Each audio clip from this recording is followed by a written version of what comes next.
Suscríbase a Delfino Más en delfino.cr y disfrute de todas las entregas de Curul en Llamas y de mucho más contenido en audio. Delfino.cr.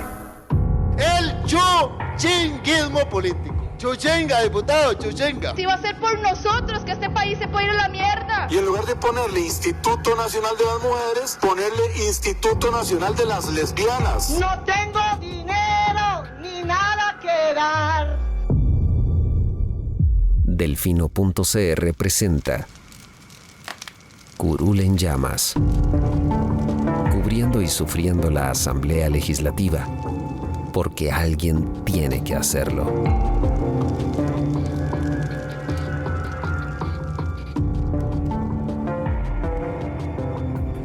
Hola queridos suscriptores de Delfino.cr, bienvenidos a un nuevo programa de Curul en Llamas, el podcast semanal donde les comentamos los temas más relevantes e irrelevantes de la Asamblea Legislativa.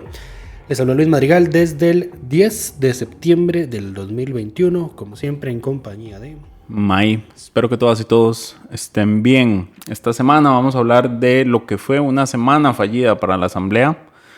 En muchos sentidos. En varios sentidos, los vamos a abordar todos, empezando porque se anularon los debates que se habían dado la semana tras anterior. Anterior. Sí. Es que la anterior es esta en la que estamos, pero porque la gente lo escucha la próxima semana. Todo bien. Pero bueno, se anularon segundos debates. Vamos a explicar qué fue lo que sucedió. Se archivaron proyectos importantes como el voto público. Se anunció un índice latinoamericano de transparencia legislativa que le da una nota de 52 a la Asamblea. Vamos a explicar un poco qué es lo que pasa. Y bueno, vamos a hablar un poco también de la moción que se aprobó por el tema de la clausura a la sede del PUSC la semana pasada antes de sus asambleas. Vamos a hablar de la vía rápida que se le dio al marchamo y de los nuevos textos que presentó el Ejecutivo casi que al último minuto para tratar de salvar los proyectos de la agenda FMI. Empecemos por lo más sencillo y lo primero. El lunes, bueno, no, de hecho ni siquiera fue el lunes, el domingo nos avisaron, me parece, que los proyectos que habían sido aprobados el jueves en segundo debate, fueran 3 proyectos, iba a tener que anularse esa votación porque no estaba el texto final a la hora de que se realizara la votación. Correcto. Los afectados son la autorización a la Municipalidad de Ureamuno para la condonación de deudas, intereses y multas sobre impuestos, tasas, servicios y demás obligaciones de carácter municipal. Que, side note, yo no entiendo por qué está aprobándose esto si ya se aprobó una autorización generalizada, pero bueno. La ley de emergencia y salvamento cultural, que tanto estaba deseando y esperando el sector cultura, aunque ustedes no lo crean, hasta en eso le falló la Asamblea Legislativa.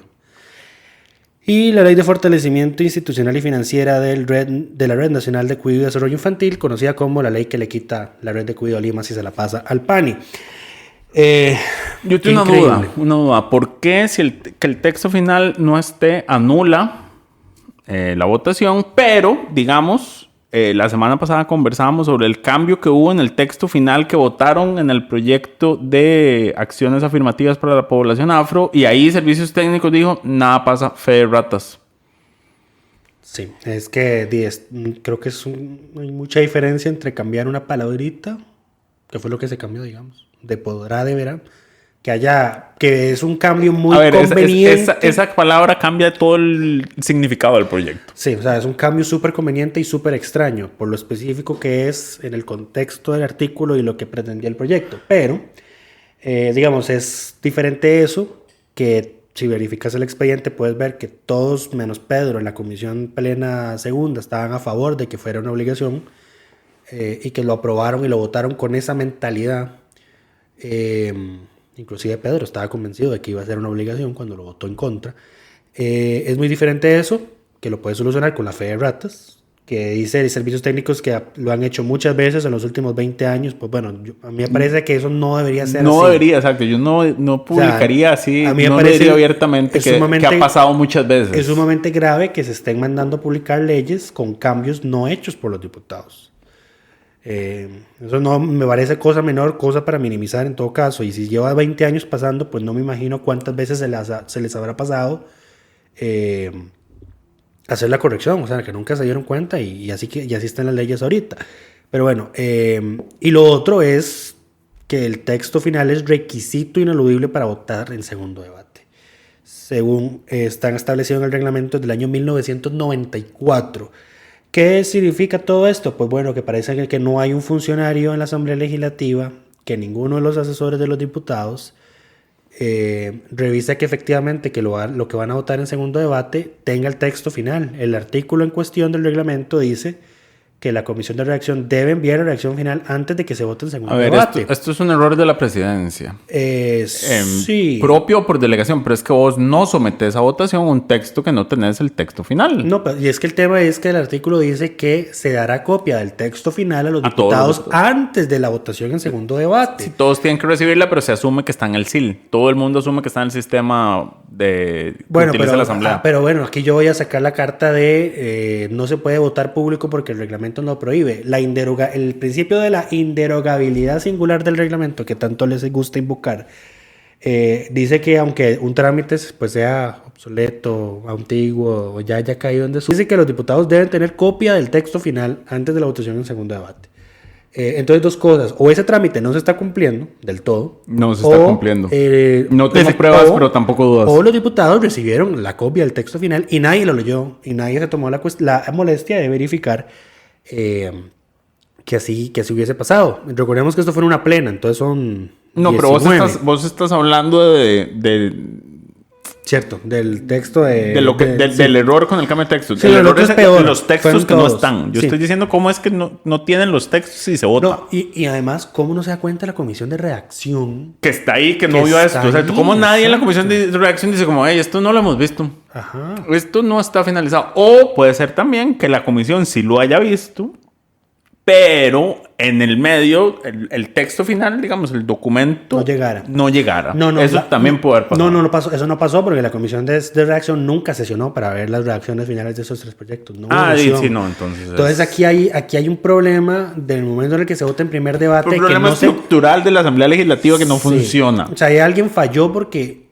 o se mandaron los textos a la comisión de redacción y la comisión de redacción no sesionó, o el funcionario que tiene que mandar los textos finales, el proyecto, la comisión de redacción no lo mandó. Pero la comisión de redacción nunca sesionó. O se mandó y la filóloga, que es que recordemos que la comisión de redacción es algo especial porque están los diputados, están servicios técnicos y están funcionarios de filología, que ellos son los que hacen las propuestas de modificación a los textos. Y los diputados simplemente pues reciben esto y es como, aquí se recomienda cambiar esta tilde o quitar negrita, cambiar esta palabra por esto y esto. Es ahí donde empiezan los problemas, ¿verdad? Por ejemplo, acuérdense con el cantonato de Monteverde, que lo habían cambiado a crees un distrito y la intención era crear un cantón. Ese fue un fallo de la comisión de redacción, porque lo propuso. Hubo una discusión entre servicios técnicos y filología, y los diputados dijeron, sí, sometamos la votación, y lo aprobaron, y nos dieron cuenta que lo que estaban aprobando era cambiar la creación de un cantón a creación de un distrito. Ahora, esto es lo que digo yo. A ver, entonces... No se puede definitivamente votar sin el texto final, pero no importa si se vota y el texto final tiene errores que no hicieron los diputados porque después se corrigen. Aquí estaría lo que dice José María Villalta, que es la alteración de un documento público, que es delito.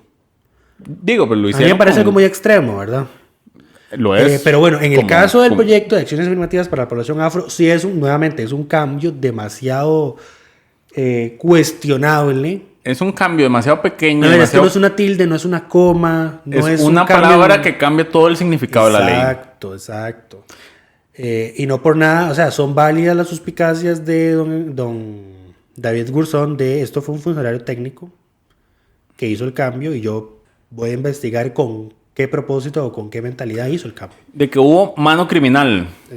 Sí, hubo mano criminal. Mano criminal. Le recomendamos a Pedro Muñoz la próxima vez que quiera decir que hubo malas intenciones en algo, usar mano criminal porque esto fue esta semana, ¿verdad? Salió regañado en el plenario esta semana por usar el término que hubo mano negra al hablar de la intervención de Hacienda en la sede de su partido, de la Unidad. Tuvo el desafortunado lapsus. Eso no fue lapsus. Yo a la Unidad no le creo que tenga lapsus. Bueno, entre saludos que se parecen a saludos nazis, mociones racistas, no, yo no te creo que sea eso un lapsus. Pero bueno, salió regañado por el diputado Eduardo Cruxian y el diputado David Gruzón, quienes le recordaron que el lenguaje importa y que la forma en que se utiliza el lenguaje importa y que podía utilizar otro tipo de metáforas para dar a entender que hubo malas intenciones. Ahí le dejamos mano criminal. Esos que estar por volan sopilotes. Pedro y en general la fracción del PUSC es incorregible.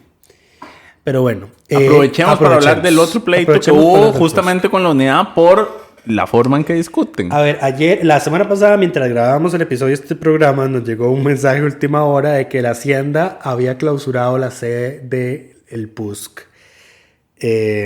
Al inicio nos dio risa. A mí, francamente, me dio mucha risa leer eso. Yo dije, madre, ya esto es el colmo, digamos, ¿verdad? Tanto que se golpean el pecho con toda la carajada y mira, Hacienda los terminó cerrando. Terminamos de grabar y empezamos a ver el contexto y toda la cosa y el PUSC brinca porque dice, es que nosotros tenemos asambleas provinciales para escoger candidatos a diputados este fin de semana. Lo cual es un tema sensible. Claro. Dice, porque esa Hacienda es, digamos, un ministerio... Parte del Poder Ejecutivo. Parte del Poder Ejecutivo, cerrándote la sede del partido previo a la asamblea donde tienes que escoger candidatos a diputados para las propias elecciones. Exacto. Entonces el PUSC dice, esto es una afrenta, esto es un ataque a la democracia y lo que quieren hacer es dejarnos fuera de las elecciones 2022. Pero aquí, bueno, y metieron un recurso de amparo electoral entre el Tribunal Supremo de Elecciones que el mismo día fue cursado. Pero entonces aquí es donde tenemos que empezar a poner los puntos sobre las sillas. ¿Quién es el que hace la clausura? La Dirección General de Tributación, que forma parte del Ministerio de Hacienda. La Dirección General de Tributación pues tiene su propio jerarca, tiene sus funcionarios, son los que se encargan de aplicar multas, sanciones cuando una persona se atrasa en el pago de impuestos. El PUSC se atrasó en el pago, creo que no había pagado. Y Hacienda como que le hizo una inspección o algo así y le dijo, madre, ustedes deben tanto. Paguen. Correcto, pero... dice el PUSC que ellos pagaron con 2 días de atraso. Sí, lo cual es posible. Y que es, digamos, y que era una cuestión vieja. Estamos hablando de algo que sucedió hace más de 5 años. Uh-huh. Lo cual Hacienda nunca ha negado. Entonces podemos dar como la versión real de los hechos. Es un hecho no controvertido. Exacto. Ahora, ¿qué es lo que pasa? ¿Y qué es lo que dijo el Tribunal Supremo de Elecciones en este tema? Primero que todo, o sea... el PUSC tiene su sede en un edificio ahí de oficinas. Entonces lo que hicieron fue como poner pusieron un sello, o sea, ni siquiera fue un candado. Ponen los sellos de Hacienda, de clausurado. Y simplemente dicen, no, es más, ni siquiera pusieron sellos. Es que yo creo que el acta, según recuerdo el acta, ni siquiera podían poner sellos porque era un edificio, o sea, no podían cerrar todo el edificio por el PUSC. Entonces nada más le dijeron a los funcionarios de ahí, o sea, por 5 días simplemente no pueden hacer nada. No pueden hacer actividades comerciales. Actividades económicas, no pueden hacer la actividad económica. ¿Cuál es el punto? Que los partidos políticos no tienen actividades económicas. Empezamos por ahí. Ese es el primer punto a considerar. Lo segundo es que el Código de Normas y Procedimientos Tributarios, que es la norma que se usa cuando uno cierra este tipo de negocios, dice que la sanción se aplica al local infractor. ¿Quién es el que incurrió en la falta? Pues la sede del PUSC, es lo que se clausuró. Las asambleas del PUSC no iban a tener lugar en la sede del PUSC que fue clausurada, iban a tener lugar valga la redundancia, en lugares privados. En las distintas provincias donde se iban a realizar. Exactamente. Fue muy gracioso, pero bueno, ahorita llego a eso. Entonces, 1, el partido no desarrolla actividad económica. Segundo, el cierre solo aplicaba para la sede del PUSC. Por ende, no iban a llegar funcionarios de Hacienda a llegar a irrumpir en las asambleas provinciales que ya de todas formas estaban autorizadas por el Tribunal Supremo de Elecciones. Sin embargo, nadie pone estas cosas en perspectiva. Entonces se generó esta redacción, este discurso de que era el gobierno PAC queriendo sacar al PUSC de las elecciones. Esto a mí particularmente me incomoda porque la propia vocera de prensa del PUSC, el mismo viernes, cuando el tribunal le da curso a su recurso y el tribunal dice, Hacienda tiene tanto tiempo para responder qué fue lo que pasó, de que es un recurso de amparo electoral, tienen que admitirlo, pero en todo caso, el cierre no impide que hagan las asambleas provinciales. Exacto. Nunca puso en riesgo las asambleas. Eso nunca estuvo en discusión. No, y Hacienda nunca dijo no puede hacer las asambleas provinciales. Ahora, empecemos por ahí. Dejando eso claro. Entonces, ese mismo viernes, un periodista, creo que fue Richard Molina en el chat del partido del PUS, le dice, sí, pero aquí no dice que no pueden hacer las asambleas. Y la propia vocera de prensa del PUS dice, sí, nosotros tenemos claro porque el partido no hace actividad económica, pero lo que queremos es tener claridad de que podemos hacer las asambleas. Entre pedir precisión y claridad de que puedes hacerlo, que en todo caso eso podía quedarte absolutamente claro, leyéndote el Código de Normas y Procedimientos Tributarios, perdón, es que de verdad me molesta, vas con ese recurso y el tribunal te dice, no afecta las asambleas provinciales. La propia vocera dice, no tenemos actividad económica y lo que queríamos era claridad. Entonces, ¿por qué seguís con el discurso de que esto era un ataque contra el partido de que quería dejarlo fuera de las elecciones? No, a mí no me cierra. O sea, el propio partido dice, no nos afectaba. Correcto. Ahora, definitivamente el funcionario de Hacienda que se le ocurrió hacer esto estuvo mal y merece ser sancionado. De esto no hay absolutamente la menor duda. Por un tema del timing. A ver, vos no aplicás una sanción por un pago tardío de 2 días hace 5 años a un partido político cuando está justamente en periodo de completar sus estructuras. Ahí hubo un fallo estructural del funcionario. Sí, y yo no creo que sea mala fe, porque Diego tiene un dicho de que no le atribuyas a la mala fe lo que puede ser simple estupidez o en este caso casualidad. Para nadie es un secreto. A ver, si alguien cree que esto es casualidad, esto es ser demasiado ingenuo. Esto hubo alguien, yo no digo que sean los jerarcas, pero hubo alguien con ganas de joder. Es que, de nuevo, yo voy poniendo las cosas en su justa perspectiva. Para nadie es un secreto que la Dirección General de Tributación está súper atrasada. Sí, pero si vos me decís que el atraso es de 5 años para multas de 2 días, yo te digo, no, encierren eso entonces. Yo creo que esa es la realidad. Absolutamente. Recordemos que había funcionarios en cobro judicial con centenares de expedientes cada uno, o sea, que nunca salían. O sea, esa es la realidad que tenemos en el Ministerio de Hacienda y esperemos que ya ahorita que entre Hacienda Digital, pues esta cosa se solucione. El otro punto es conceptual y es que el cierre de negocios, decía la Sala Constitucional en una resolución del 2000 y del año 2007, es una sanción ejemplarizante. Porque dice la Sala que para el contribuyente sería muy sencillo, pues precisamente seguir evadiendo el pago de sus obligaciones, pagar tardíamente, porque lo que le va a llegar de multa o de interés lo sopesa con lo que se atrasa de pagar, digamos. Entonces, el fin del cierre del local no es que pagues, es que no lo volvás a hacer. Sí, eso es lo que dice la Sala. O sea, esa es la lógica de la medida del cierre de negocio. Por supuesto, eso tiene lógica para actividades comerciales, no para partidos políticos en procesos de renovación de estructuras. Y si hay funcionarios en el Ministerio de Hacienda que no entienden eso, tienen que renunciar inmediatamente. Yo estoy seguro que los funcionarios del Ministerio de Hacienda no saben. Es que, o sea, todos los partidos... Es que eso es ser demasiado ingenuo. No, es que vamos a ver, seamos realistas. Todos los partidos tienen procesos distintos de escoger sus diputados. El PUS es un partido súper interesante la forma como lo hace. Es único en Latinoamérica, básicamente, porque son las provincias eligiendo. ¿Qué va a estar saliendo un funcionario de Hacienda que ese fin de semana? O sea, yo creo que no hay una... Empecemos porque yo creo que no hay una línea de comunicación entre Hacienda y el Tribunal Supremo de Elecciones como de tal partido tiene asamblea tal día, no le haga nada.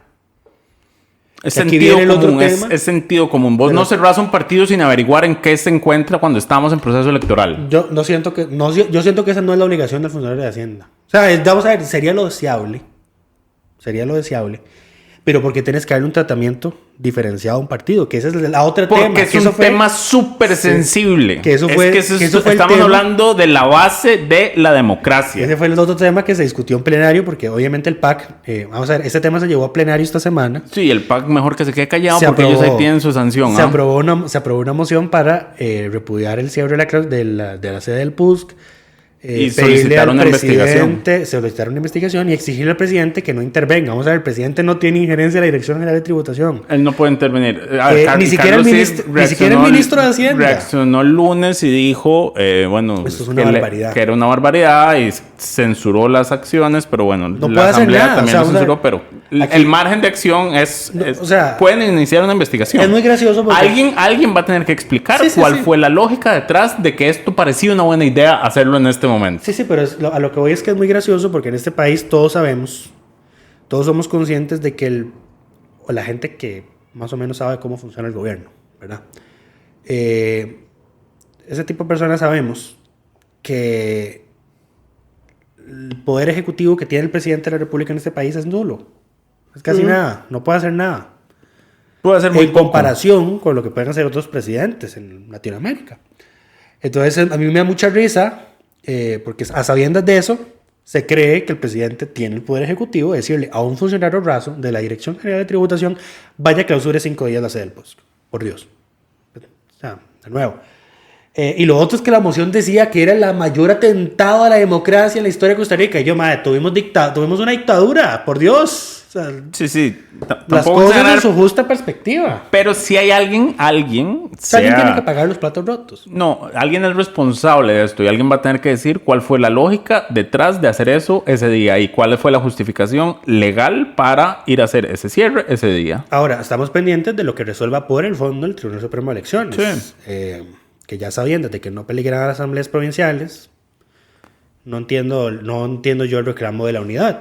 Pero si de todo este incidente sale, digamos, que el tribunal ordene al Poder Ejecutivo, digamos, que ahora en adelante no se puede tomar acción contra las sedes partidarias, locales partidarios, sin que el Tribunal Supremo de Elecciones esté enterado antes, o que de tal periodo a tal periodo no se puede hacer. Es que ni siquiera hemos convocado elecciones, empecemos por ahí.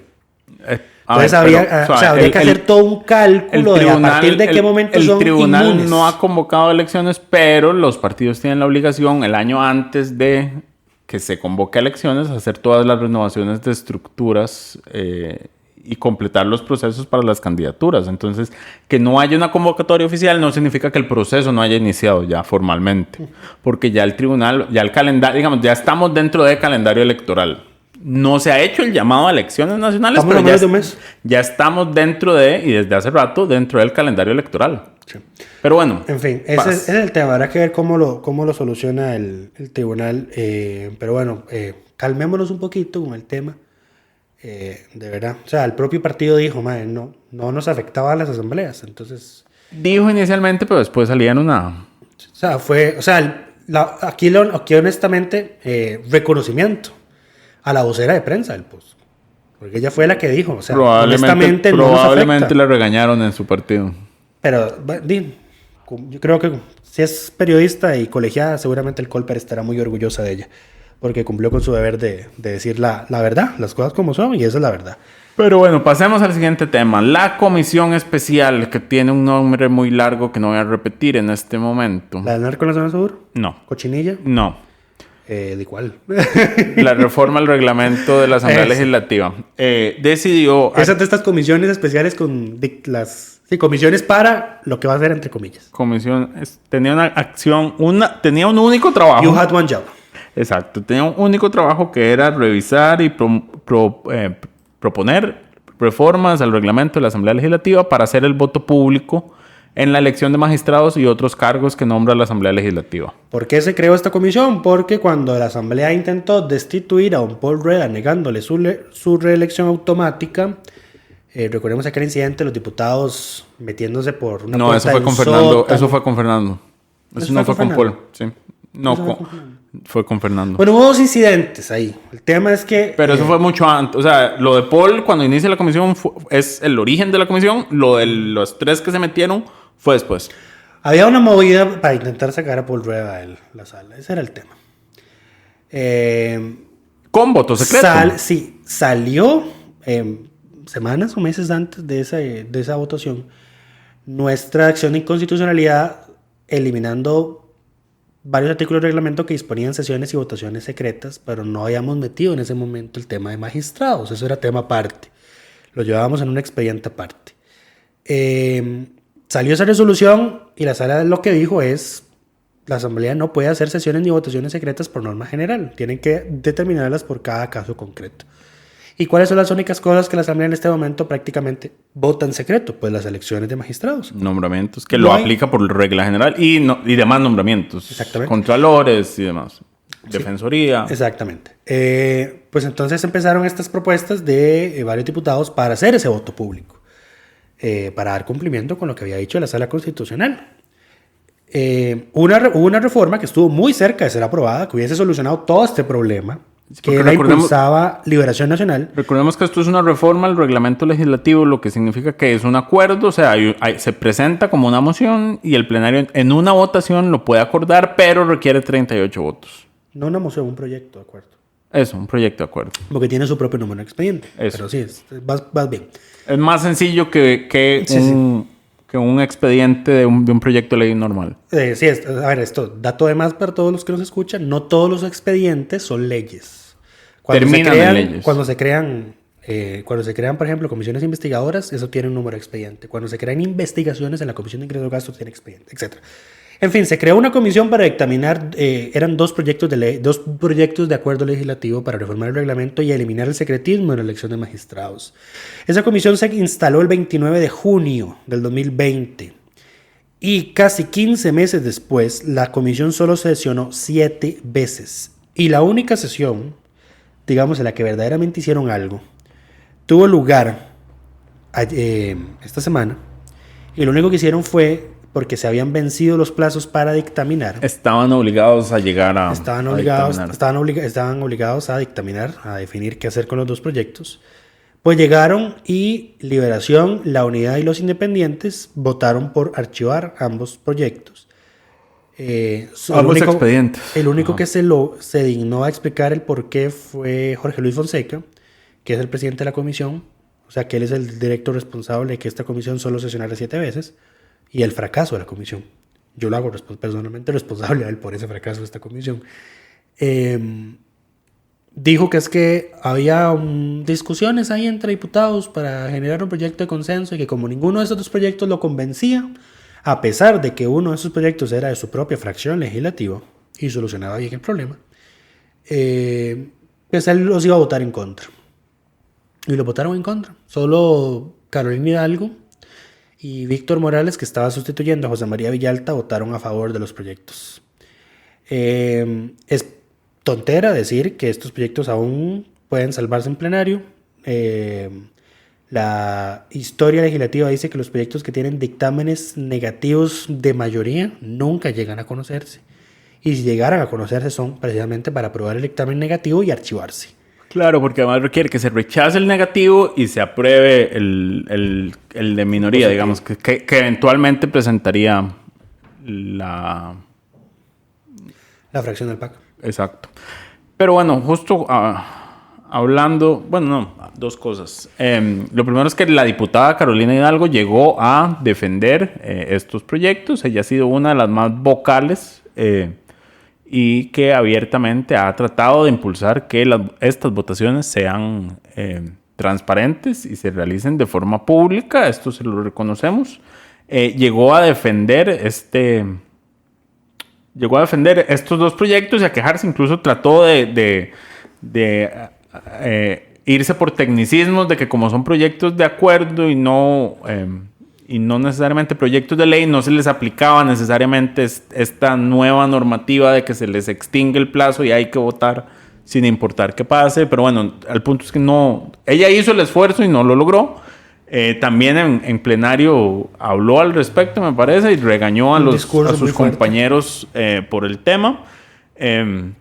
Compartimos la necesidad de transparencia que señala la diputada. Esperamos que la sala nos dé justicia, ya que en la asamblea parece imposible. O sea, de nuevo, si la sala estaba esperando que la asamblea resolviera esto por su propia cuenta, ya está. No va a pasar. Ahí está el ejemplo. Pero bueno, por esto le damos el reconocimiento de diputada de la semana a Carolina. Y hablando sobre este tema, justamente esta semana se publicó el Índice Latinoamericano de Transparencia Legislativa, en el cual, si bien Costa Rica ocupa el puesto 2 de 13 países de Latinoamérica, lo cual uno diría como que bien, en realidad es como que mal está la región, porque ese puesto 2 lo consigue con un resultado de 52 sobre 100. Reprobado.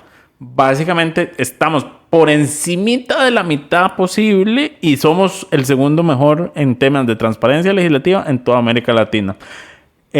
Básicamente, este es parte de los problemas que tiene el continente latinoamericano. No tenemos por qué conformarnos con un 52. No deberíamos, pero parte de lo que señala el informe justamente es que uno de los retos principales que existen para que Costa Rica mejore es que todo lo que falta por mejorar sustantivamente, como para tener una calificación mejor en este índice de transparencia legislativa, depende de la voluntad de las y los diputados. Me parece que había algo muy interesante, es como que a Costa Rica le faltan cosas que otros países ya tienen. Por ejemplo, la ley de lobby. Hay varios países que ya tienen ley de lobby. Costa Rica no la tiene. Ley de lobby, declaraciones de interés, las sanciones por falta del deber de probidad, que ya hemos mencionado. Esto fue fue la primera reforma constitucional que aprobó esta asamblea, me parece, la primera o la segunda. Y se van a ir sin aprobar. Se aprobó en 2018 y esa reforma requería una ley que se han presentado por lo menos 3 proyectos para reglamentar, digamos, para reglamentar esta pérdida de credenciales por falta al deber de probidad, y ninguno ha logrado ver luz del día. Han pasado ya casi 3 años de esto.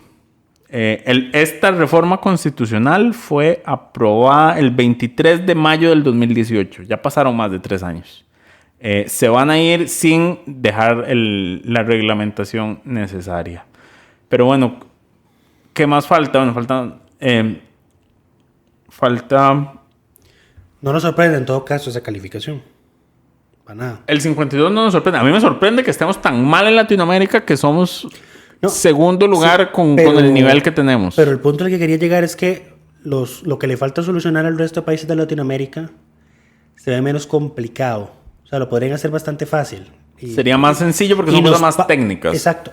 Y nos pasarían rapidísimo en la calificación. O sea, si el resto de Latinoamérica se despabila, rapidito quedamos de los últimos lugares. Correcto, porque lo que falta para nosotros sí son cosas que dependen de la Asamblea y como nos demostraron. Exacto. Como nos demostraron esta semana, no hay una voluntad para transparentar más lo que se está haciendo en la Asamblea Legislativa. Digamos que ya están satisfechos con que los proyectos estén en línea, que es lo que hacen básicamente. Sí. Y que las sesiones se transmitan. Y ya eso para ellos es suficiente. Así es. Pero bueno, pasemos al siguiente tema. Se le dio la aprobación desde hace semanas. Jonathan Prendas había presentado una moción y el PUSC que estaba impulsando, Liberación había dicho que iba a apoyar, pero bueno, se venía queriendo votar la moción para darle una vía rápida al proyecto de ley que va a reducir el costo del impuesto a la propiedad de vehículos. Entiéndase, reduce el costo del marchamo. Lo que se va a hacer, y la propuesta es muy sencilla, aplica lo que se aplicó en el año anterior, incluyendo además una exoneración adicional para cánones de buses y taxis, que el año anterior también se dio, pero se aplicó en un proyecto aparte. Digamos, esto no es nuevo.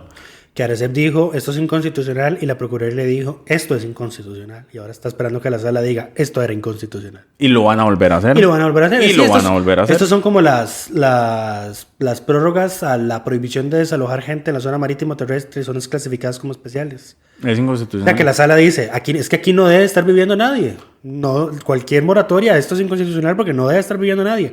La Asamblea, que aprobemos otra moratoria, dice. Que dijo la sala que si aprobamos otra moratoria, todo bien. Y sí, porque se sacan provecho de que la sala tarda más de un año en resolver. En nuestro caso ya va para 2 años con nuestra acción, pero bueno. Pero dice la magistrada Mari Garro que no están atrasados. Claro, y porque ella empieza a contar desde que ella entró, probablemente. Y le asignaron el expediente a ella.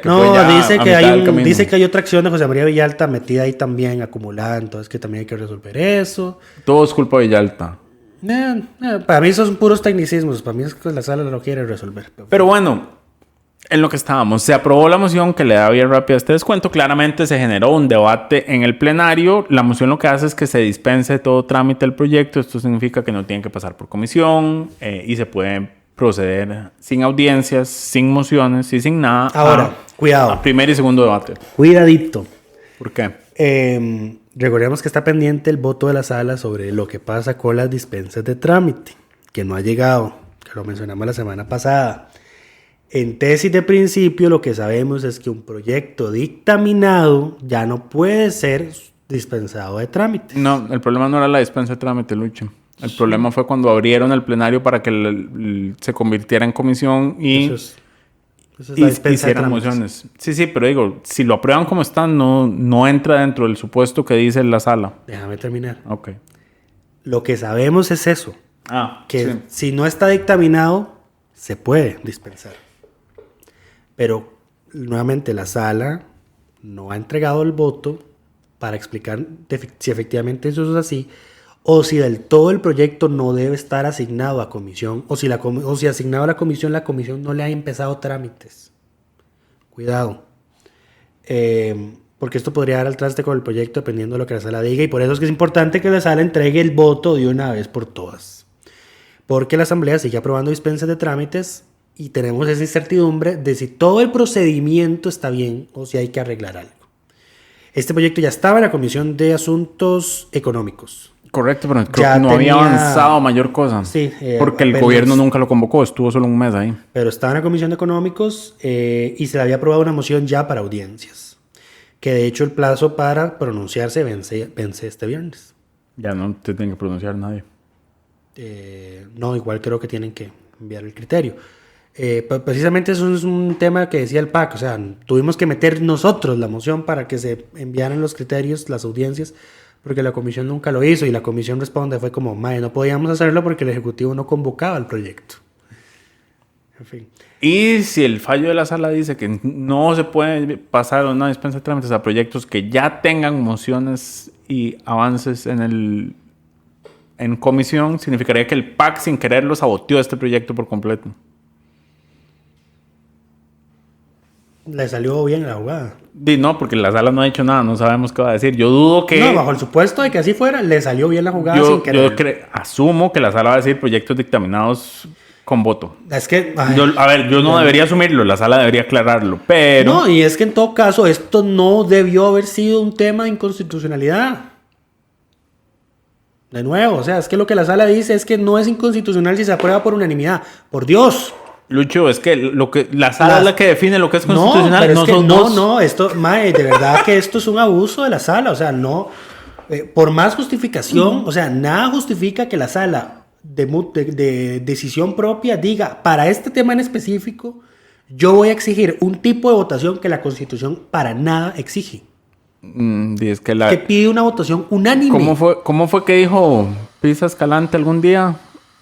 La Constitución dice lo que la sala quiere que diga. Pero es que no, es que de verdad hay temitas, ¿verdad? O sea, temas de interpretación, de que lo puedes adaptar ciertos conceptos, pero es que una cosa es, la Constitución lo máximo que dice son como 2/3 partes. Bueno, no puedes de ninguna forma interpretar 2/3 partes como unanimidad. Tenemos una nueva interpretación. Hay que ver qué dicen en el fallo. Yo creo que se van a salir por la tangente. No, yo creo que se van a dar cuenta de que esto fue una metida de pata y lo están corriendo. Y por eso no han entregado la vara porque están intentando ver cómo lo corrigen. Correcto. Pero bueno, más allá de eso, durante la discusión de esta dispensa de trámite, se generó otra discusión entre la fracción del PAC y la fracción del PUSC por el uso del lenguaje que hacen. Pablo Heriberto Abarca cometió el error. Orden de los acontecimientos. Jonathan Prendas defiende la dispensa. Laura Guido interviene por el orden y dice: esto que vamos a hacer es una gran irresponsabilidad porque no hay que minar los ingresos tributarios, cuando con el acuerdo del fondo también teníamos que incrementarlos. Pablo Heriberto Abarca, ahora sí, Pablo Heriberto Abarca comete el error de decir que lo que estaba haciendo Laura era un drama. Y él no dice, él no dice Laura está haciendo un drama, ni dice Laura es una dramática, no, él dice cita textual, diputados, ¿vieron qué drama? Exacto. ¿Vieron el drama que están haciendo ahí? Ese drama no lo he visto cuando quieren quitar el cumplimiento de la regla fiscal ni cuando la comisión de hoy de Ciencia y Tecnología llegaron a proponer mociones para exonerar de todo impuesto al CNP y sacarlo de la regla fiscal. Side note, muy gracioso porque acaba de llegar un comunicado del PUSC que el PUSC quiere quitarle todo impuesto a la gasolina. Transporte gasolina, Lucho. Sí, y ayer estaban criticando que si quisiera quitar el CNP de todo impuesto, pues bueno. Correcto, entonces él no usa esas palabras, pero claramente el mensaje que da a entender es que la diputada del PAC está haciendo una dramática. Y seamos honestos, Pablo Heriberto no hubiese usado esa frase si eso lo hubiese dicho un hombre. Exacto. Y ese es el punto, porque entonces las diputadas del PAC, empezando por Paola Vega, y diputadas y diputados, porque Enrique también participó, salieron a decir como, es que yo no voy a permitir que usted siga con su violencia, con sus discursos machistas en este Congreso, diciendo que si una diputada se levanta y le da datos y le da argumentos, que lo que está haciendo es un drama. Seguido de Pablo Heriberto riéndose. Exacto. Para empeorar todo, Pablo Heriberto empieza a reírse del regaño que le está pegando Paola Vega. Y entonces Paola le grita, no se ría. Exacto, y Entonces después salió Erwin a defender la posición de Pablo Heriberto y a decir que era y que no era machismo. A esto medio fue súper gracioso porque Erwin dice, no creí nunca tener que salir en defensa de Pablo, pero exacto, yo considero que esto no es machismo. Y entonces, segunda parte de la discusión, sí, un hombre diputado diciéndole a una mujer diputada lo que es machismo. Esto es como el meme de cuando una mujer te dice que eso es machista, te callas y aprendes. exacto. Cuando una persona del colectivo LGTBI te dice eso es homofobia, te callas y aprendes. Don Erwin no se cayó y aprendió. De hecho, dijo, yo creo que no es machismo. El PAC le responde, mae, un hombre no le dice a una mujer lo que es machismo. Y Erwin le dice, no, yo voy a hablar de machismo a las veces que yo quiera hablar de machismo. Terrible el pleito, duró 40 y pico minutos y ya cuando doña Silvia dio por cerrado el tema, iba a someter a votación. Ya todos se habían ido. Iba a someter a votación la segunda dispensa, no era una moción de delegación de un proyecto de ley a la Comisión Plena Tercera. Se rompió el quórum, ya justo cuando iba a empezar la votación. En la sesión en total llegaron 48. Quedaron 37. Quedaron 37. Ahora, a lo que iba yo, si a mí alguien me preguntara cuál es la competencia principal que se requiere que requieren las personas que van a estar en la próxima Asamblea Legislativa, yo les diría inteligencia emocional. Porque Pablo Heriberto nada le costaba, absolutamente nada le costaba decir me disculpo, utilicé una frase que no debí haber usado. Lo que estaba tratando de decir es que no vi en la fracción del PAC la misma preocupación fiscal cuando quisieron exonerar al CNP y cuando aplican la exoneración sobre la regla fiscal a distintas instituciones. Y ahí muere la discusión y no perdés 45 minutos peleando en dimes y diretes de qué es y qué no es machismo. Pues que el PUS no hace eso. O sea, pero es que no tienen la inteligencia emocional de reconocer un error y dos, de reconocer que es una discusión perdida. Porque aunque esa sea tu posición, nunca vas a lograr que la otra parte se mueva. Sí. No, y además de que nunca lo van a hacer, porque esta misma semana que pasó lo de Pedro Muñoz con Eduardo y Gurzón, Pedro no se disculpó. Bueno, seguro que salió del plenario de todo, pero no se disculpó. Shirley Díaz nunca se disculpó por lo que dijo de la hermana de Paola Valladares. María Vita Monge nunca se disculpó por acuerpar a Gurzón cuando agredió a Giancarlo Casasola. No, pero ahí se tiene que disculpar toda la fracción de Liberación, porque ellos también lo culparon. Pero estamos hablando del PUSC. Lo que estoy intentando dejar ver es que esto es un patrón de comportamiento de la fracción de la unidad. No, pues es un patrón no puedes esperar nada de ellos. O sea, el único que ahorita está medio salvado es José María Guevara Navarrete. Y fue porque ese día ya no está ausente. Pero bueno, mi punto es, entonces, ¿qué buscar en los próximos candidatos a diputados o diputadas de la Asamblea Legislativa? Inteligencia emocional, capacidad de, 1, reconocer errores y 2, ceder. Porque si no tienen esas dos cosas, la próxima Asamblea va a ser un desastre. No, ya va a ser un desastre. Va a ser aún más desastroso. Pero bueno, esto sería más sencillo si no tuviéramos que elegir por listas cerradas, porque entonces uno puede buscar a las personas con esas cualidades. Como no podemos, es otro tema. Pero bueno, esta discusión del marchamo fue lo único que se logró hacer el jueves, porque como dijo Lucho, después de que se acabó toda la discusión entre el PAC y el PUSC, se rompió el quórum.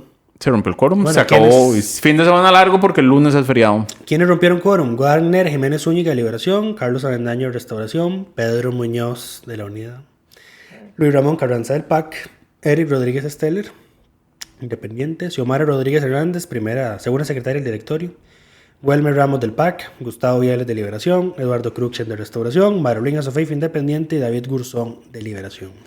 Ahora, dato curioso. Esta semana se estaba volviendo a votar el proyecto para que el 31 de agosto sea el día... ¿Cuál es el día? El día de la persona afro-costarricense. Exacto. Y la diputada María Inés Solís del PUSC tuvo la genial idea de poner en redes que no queremos más feriados, queremos trabajar. Claramente le llovió. Uno por oponerse con su historial a pésima, sí, fue una pésima. A ver, ya la estaban acribillando por haberlo votado en contra. Correcto. Pero es que además publicó un arte en redes que decía: lo que necesitamos es trabajar de Guanacaste a Punta Arenas y que no sé qué carajo en todo el país, no más feriados. Entonces, eso leído así aislado, sin saber que está haciéndose referencia al proyecto nuevo. Se dice, como esta mujer quiere derogar los feriados. Entonces mucha gente en redes sociales empezó, y entonces ella tuvo que salir a aclarar: no, lo que estoy en contra es del feriado nuevo, el 30 de agosto. Terrible. Pero bueno, sí, ya ocupamos trabajar y rompen quórum. Es muy sencillo pedir que no haya más feriados cuando uno puede faltar al trabajo 1 de cada 10 días laborales sin que le tengan ningún tipo de rebajo salarial, como María Inés, que 1 de cada 10 sesiones no llega, 1 de cada 10 votaciones no está. Y cobra completo. Porque a ellos no se les rebaja. Entonces, así es muy fácil, porque definitivamente Costa Rica es uno de los países donde hay menos feriados y menos días de vacaciones pagas. Entonces, es muy fácil cuando uno desde la asamblea no sufre eso. A ver, de hecho, y otra cosa que quería mencionar es que ayer se dictaminó un proyecto, ayer o antier, un proyecto que prohibiría que los hombres, o bueno, vamos a ver, no, porque aquí se usa reacción inclusiva. Afortunadamente, ya dejamos los tiempos de reacción de hombre y mujer. De que si una mujer está embarazada, la pareja no puede ser despedida de su trabajo.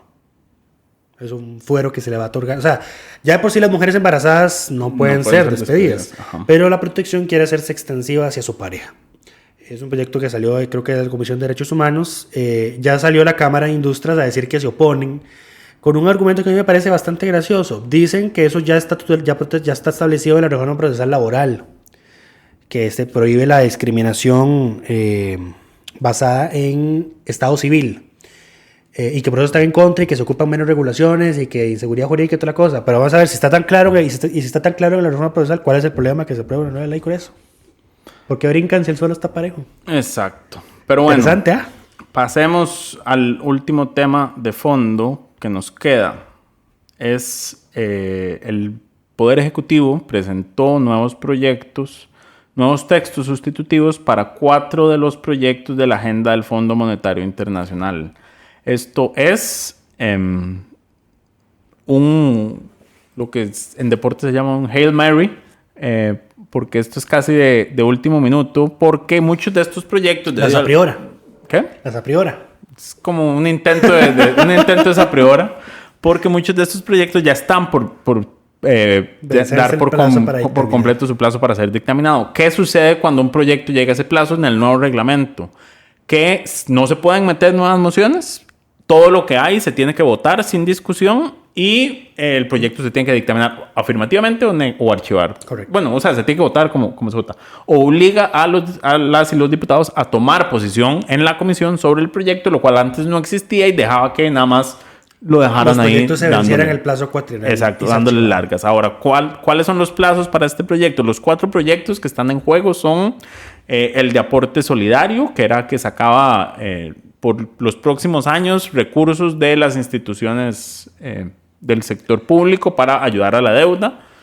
Este es un resumen muy general del proyecto. Se vence el 4 de noviembre. Está el proyecto del impuesto a casas de lujo, que se vence el 10 de octubre. El impuesto para gravar los premios de la lotería, que se vencería el 21 de septiembre. Y un proyecto de beneficios fiscales. Reducción de beneficios fiscales. Eso, reducción de beneficios fiscales, que es el más próximo a vencerse. Se vence el 16 de septiembre. Y a ese el Ejecutivo le mandó un texto sustitutivo. Con la esperanza de que se aprueben estos en este último estirón. Y, ahora, luego habría que arreglar el texto sustitutivo con mociones 137. Lo cual dura un montón. Terrible. Es terrible. Es terrible si se va a insistir en esto. Ahora, pero se podría presentar un nuevo proyecto. También, sí. Un nuevo texto y empezar con el plazo. Y crear la comisión especial. Yo creo que ya es muy tarde para eso. No es tarde. No por los proyectos, sino por la agenda electoral. Lo que pasa es que Silvia no quiere comerse la bronca de ser ella la que someta a votación. Decir, esta moción la estoy sometiendo a votación ya por un motivo de oportunidad. Ella no quiere hacer eso. No, por supuesto. Pero bueno, ¿cuáles son cambios principales en estos proyectos? Había otro. El impuesto a casas de lujo, que es el más polémico, ya no se va a tomar en cuenta el precio del terreno para la fijación de la base imponible del impuesto. Ahora, que era lo que iba a hacer que todas las casas que no son de lujo empezaran a pagar como si fueran casas de lujo. Estúpido Ministerio de Hacienda. No, pero yo creo que ellos nunca dijeron que no, esto es un error de interpretación, es que eso es lo que querían hacer. Eso era lo que querían hacer, pero ese no es el principal problema de ese proyecto. El principal problema de ese proyecto es que elimina toda progresividad. Exacto. Sí, pero ya con habiendo quitado las casas de la clase media. Es que no las quitaste del todo. 133 millones. Bueno, es que son 133 millones de construcción. Eso hace que se vuelva así un poco más alto. Pero aún así no puedes decir que es lo mismo. A ver, técnicamente 133 millones que 1.000 millones. Y le vas a cobrar igual. Se está manteniendo el monto actual. El monto actual son 133 millones. El monto mínimo de la construcción. Ajá, son 133 millones. Eso se está manteniendo. Lo que se va a quitar es la progresividad. Que en todo caso, lo que se elimina es la progresividad. Yo ahí sí estoy a favor de quitártelo. O sea, vamos a ver, vos no podés decir que una persona que tiene una casa de 133 millones es lo mismo que una persona que tiene una casa de 1.000 millones. Es que, a ver. Estás golpeando porque la diferencia, ¿cuál va a ser la diferencia? La gente ahorita paga sobre la diferencia. El impuesto no va a cobrar sobre el monto total. Entonces, la gente con una casa de 133 millones, en este momento no paga porque es sobre la diferencia. Pero digamos, una persona con una casa de 150 millones... paga sobre los 20 millones. Paga 40,000 colones. Con el nuevo impuesto pasaría a pagar una vez al año 750,000 colones. Sí, pero déjame terminar mi punto. Mi punto en este caso es que ahí que yo sí ya estoy de acuerdo. Porque vamos a ver, estás manteniendo las casas que ya están. Que son casas de lujo. Es que ahí está el detalle. O sea, yo no te concibo. No veo malo que le quites progresividad a un impuesto que está destinado precisamente a algo que es un lujo. Ahí no lo veo mal. O sea, si lo querías hacer como lo querías hacer, metiendo un montón de viviendas de clase media, ahí sí te estoy totalmente en contra. Pero es que con 133 millones todavía metes viviendas de clase media. Esos son $200,000. Eso es el préstamo que te dan ¿cuánto cuesta? 2 apartamentos en una torre de estas son $200,000. Es que los precios también en esta casa, en este país están inflados. La burbuja inmobiliaria la que cualquier casa en un condominio cerrado va a tener un valor así. A ver, entonces lo que me estás diciendo es que ya hay gente de clase media pagando el impuesto a casas de lujo. Eso sí, es lo que por supuesto. Decir. Sí. En fin, bueno, eso fue lo que mandó Hacienda sobre ese proyecto. El otro es Renta Global, que establece el mínimo vital de 702,083 colones mensuales, que serían 8,425,000 colones al año, y a partir de ahí arriba todo lo que usted gane para pagar impuestos sobre la renta. Esto va a significar una mejora fiscal para las personas asalariadas, porque actualmente el monto mínimo son 311,833 por mes, son por encima de 3,742,000 es que se paga los trabajadores independientes, y para las personas asalariadas más bien reduce el monto mínimo porque actualmente el monto es de 842,000 colones. Le metería 140,000 básicamente, que empezaría a gravar sobre ese monto. Así es. Pero bueno, la agenda en realidad... No, nos falta impuesto a loterías, que eleva la base imponible de medio salario a un salario base, y se exceptúa la Cruz Roja y otros juegos que ya tienen su propia tasa de impuestos. Sí, y esto recordemos que es sobre el premio. O sea, que correcto. Básicamente es cobrarle a la junta, no le cobra a la persona. Porque es sobre el premio que usted no ha recibido. Como en todo lado la lotería paga impuestos, básicamente. Y el de proyecto de beneficios fiscales, en lo relativo al salario escolar, se le dará un tratamiento cedular con el fin de evitar que les afecte lo relativo al impuesto sobre el salario y evitar una doble afectación, según el Ministerio de Hacienda. Sin embargo, como conocemos ya a los diputados, estoy seguro que en cuestión de días, horas, le encontrarán defectos al proyecto y pedirán un nuevo texto sustitutivo. El tema es que estos proyectos ya fueron enviados a revisión al Fondo Monetario, y el Fondo determinó que no afecta las metas que pactó con Costa Rica. Claro, porque no hicieron ningún cambio significativo. El de impuesto a casas de lujo me parece que sí tenía un cambio bastante significativo. El precio del terreno. Es que el grueso de los ingresos va a estar en restarle la progresividad al impuesto. Ahí está, bueno. Pero bueno, eso es todo por esta semana. Y sí, con eso terminamos. Nada más en temas varios se rescató el crédito para el fomento de la pesca, que Crédito creíamos Incopesca. que no iba a llegar a los 38 votos y llegó apenas a los 38. Se aprobó, ya ley, ya, bueno, no Ya lo firmó ha el salido presidente. publicado, pero ya salió, ya el presidente lo firmó. Y se dictaminó un proyecto para el testamento vital. Y la ley de voluntades anticipadas, que para los que han visto Grey's Anatomy estarán más o menos informados de que es, por ejemplo, una orden de no resucitar, que es algo que vos dejas en vida, de cuando, si te pasa algo y quedas en coma por largos periodos de tiempo, pues puedes decidir por tu propia cuenta qué tipos de tratamientos o soportes vitales querés recibir. Abarca muchas cosas más, digamos, pero es en síntesis el mejor ejemplo, digamos, es que vos decidas en vida, consciente de tus facultades en ese momento, qué querés que se haga con vos si sufrís un accidente, te deja en coma, paralítico, etcétera, etcétera. En fin. Está ahí explicado en el reporte del martes para que le echen una leidita. Y se mandó a consulta ya a varias instituciones. Estamos listos. Eso sería todo por esta semana. Esperamos que todas y todos estén bien. Cuídense mucho.